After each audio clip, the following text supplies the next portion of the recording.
Bienvenue à ce journal. Le Centre de guidance infantile et familiale organise donc une session de formation de journalistes sur le traitement des violences sexuelles, un phénomène qui laisse des traumatismes psychosociaux chez les victimes, mais aussi qui prend de l'ampleur, avec 3000 cas notés au Sénégal. Pour le CGIT, il est impératif de respecter la dignité humaine des victimes de violences sexuelles. Le compte rendu est de Neha Diouf.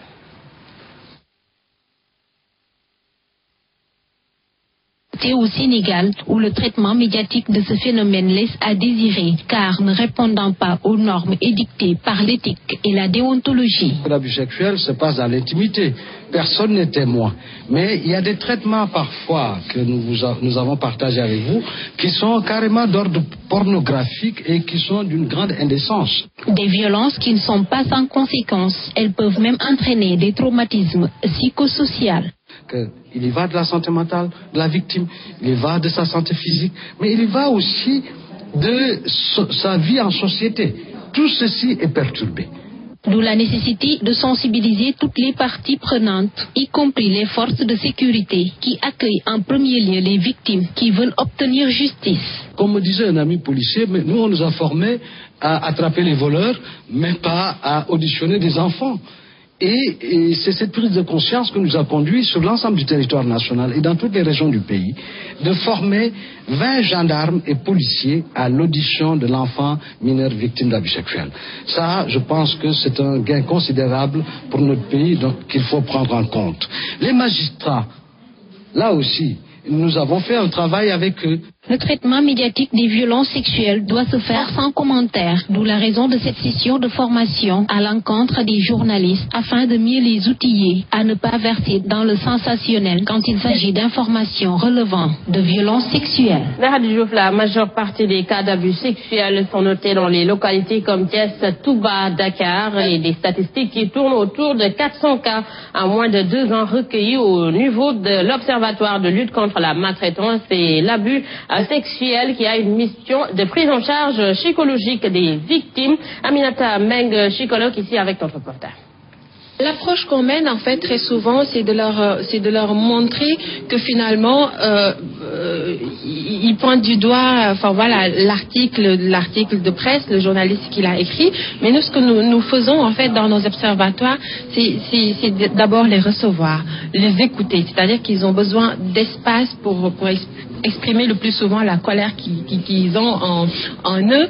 Et donc c'est cette oreille qu'on leur tend bien souvent, mais aussi le fait de leur dire que ces faits qui leur arrivent et qui sont traités au chapitre des faits divers, finalement passent en fait comme chaque jour il y en a. Donc voilà, ça les rassure un peu et finalement eux-mêmes se rendent compte qu'au bout d'une semaine, au bout de 2 semaines, que tout le monde a oublié que ça passe.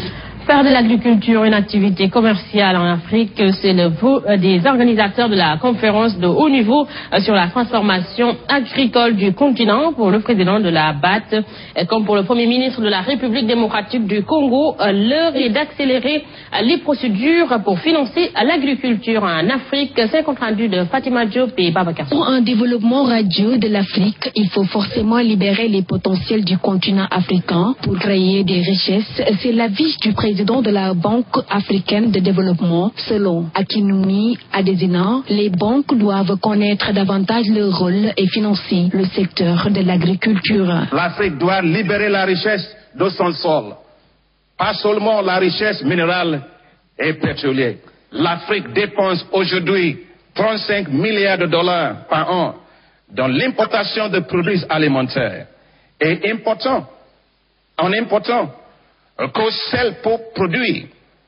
Et pourtant, elle émet l'obligation des devises à hauteur de 30 milliards de dollars pour financer son développement. Augustin Matata Pounuyo Opompo, Premier ministre de la République démocratique du Congo, affirme que l'Afrique doit aller directement aux urgences pour sortir de sa pauvreté. La Banque africaine de développement doit sortir des arcanes administratifs et procéduraux et aller vers des approches plus actives. L'heure n'est plus aux théories, mais plutôt à des actions concrètes fondées sur une meilleure compréhension des problèmes. L'heure n'est plus aux longues procédures qui finissent par donner la primauté à la bureaucratie plutôt qu'aux résultats de développement sur le terrain.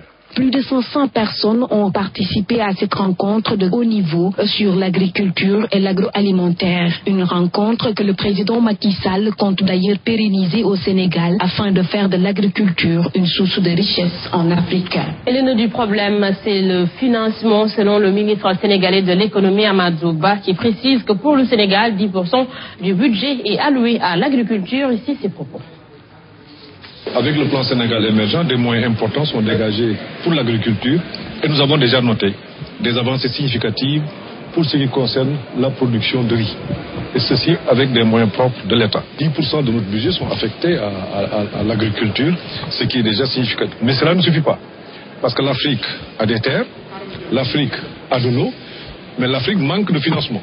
Et le Sénégal est prêt déjà, nous mettons des ressources internes assez importantes, mais maintenant, pour réaliser l'ambition du président, il va falloir trouver des financements nouveaux, des financements additionnels, pour pouvoir atteindre les objectifs qu'ils nous ont fixés aujourd'hui. Un ensemble de mesures devrait peut-être être prises pour permettre d'atteindre les objectifs pour que l'Afrique puisse se nourrir elle-même.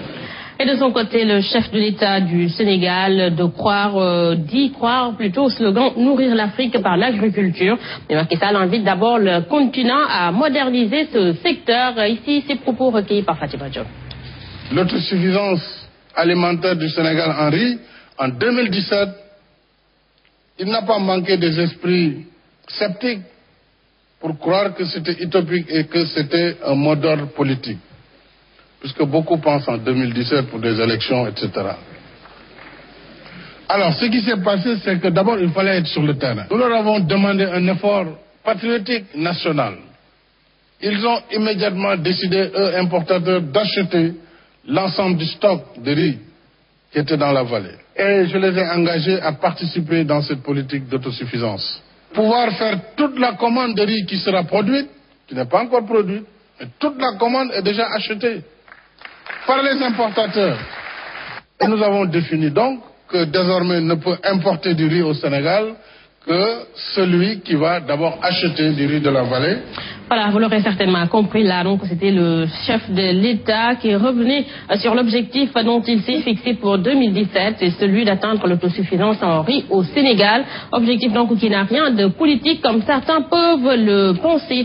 Et je vous le disais donc tantôt, de son côté donc le président de la République qui dit croire au slogan l'Afrique, nourrir plutôt l'Afrique par l'agriculture. Mais Macky Sall invite d'abord aux modernisations de sous-secteurs. Ici ses propos. Il nous faut, dans une démarche individuelle et collective, penser notre agriculture autrement qu'une activité par défaut, que l'on pratique parce qu'on n'a pas d'autre alternative. Que lorsqu'on parle de financement des campagnes agricoles, vous ne verrez que les banques de crédit agricole qui s'engagent quasiment auprès des États. Il nous faut, par la maîtrise de l'eau, rendre notre agriculture moins dépendante des aléas climatiques. Et l'Afrique est un continent qui regorge d'un potentiel hydrographique insoupçonné, énorme, et d'un potentiel hydrogéologique qui est sans commune mesure. Mais l'eau, il faut aller la chercher et la mener dans les zones de culture.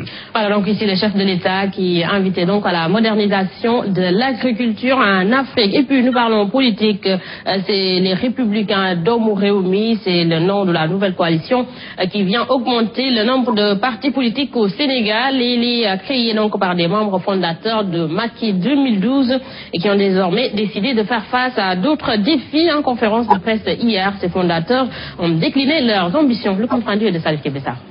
Après des années passées dans la coalition Macky 2012, ces acteurs pensent que le moment est venu pour eux de fermer cette page pour ouvrir une nouvelle. La mise sur pied de la coalition Les Républicains d'Omouréoumi ne signifie guère selon eux qu'ils ne s'entendent pas avec ceux qui sont restés à Macky 2012, mais c'est juste qu'ils ont envie de faire face à d'autres défis. Nous avons fait une analyse du contexte politique actuel et nous avons vu que ce contexte-là réclame une nouvelle forme d'organisation, réclame de nous aussi une nouvelle perception de la pratique politique. Et nous nous sommes vus, nous nous sommes réunis et nous avons parlé de ça, nous en avons discuté pendant des mois et nous avons trouvé qu'il nous fallait mettre en place un cadre beaucoup plus adapté à ce contexte que je viens de décrire. Et pour cette nouvelle coalition qui a bien sûr pour ambition de réélire le président Macky Sall, la création de cette nouvelle coalition se justifie par leur souhait de mettre sur pied un cadre de proposition et d'impulsion de nos valeurs cardinales. Nous continuons de l'accompagner, mais dans un nouveau cadre que nous sentons plus apte à prendre en compte les défis qui sont face à nous et qui seront face à nous aussi à l'avenir. S'ils ont été clairs dès le départ que leur vœu est de réélire le président Macky Sall, ces acteurs de la coalition Les Républicains d'Omureumi envisagent de créer leur propre liste pour les élections législatives de 2017 pour une assemblée de rupture. Salif Kébé-Sakho de mettre à célébrer la Tamkharit et sur le marché, le mil coûte officiellement 250 francs CFA le kilogramme et pourtant des femmes interrogées disent l'avoir acheté à 350 francs. Aucune explication palpable sur cette différence de prix. Les détails et les justificatifs des prix dans ce reportage de Solomon Guétoré. Deux prix pour le même produit. Le kilo du mil coûte 250 francs chez les vendeurs, alors que cela revient à 350 francs pour les femmes. Le kilo du mil varie entre 200 et 300 francs.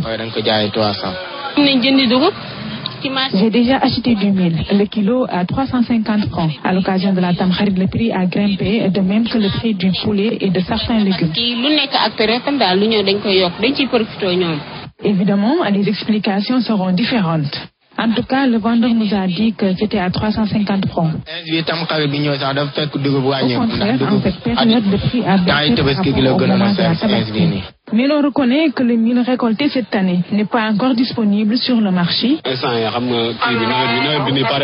Les paysans n'ont pas encore fini de récolter, mais ça vient petit à petit. Le mil est une céréale incontournable pour préparer un bon couscous pour la Tamkharit. Certains en savent quelque chose car ils ne peuvent en aucun cas s'en passer. Voilà, Solomon Guétoré, merci à vous. À présent, nous parlons de l'actualité internationale avant de clore ce journal au lendemain d'une journée marquée par des affrontements qui ont fait 4 morts selon un bilan officiel. Un calme précaire régnait à Brazzaville hier et des échauffourées ont cependant éclaté entre forces de l'ordre et opposants au référendum de dimanche et des habitants des quartiers concernés ont fui par crainte de violence. À Paris, le président français a défendu le droit de son homologue congolais à organiser un référendum. Voilà, mesdames et messieurs, c'est ici que se referme ce journal. À vous tous, merci d'avoir suivi. Merci à toute l'équipe technique et l'équipe rédactionnelle qui ont participé à la réalisation de cette matinale. L'enfant continue sur la première télé urbaine du Sénégal. 7h30, Mamba Ndiaye, Ahmed Aïdara vous retrouve la revue des titres en Wolof. 7h45, c'est le journal. Et tout de suite, Coach vous retrouve pour vous donner quelques mouvements. Quant à moi, je vous donne rendez-vous à 13h pour le flash d'information. Bon matin à tous et bonne journée. Au revoir.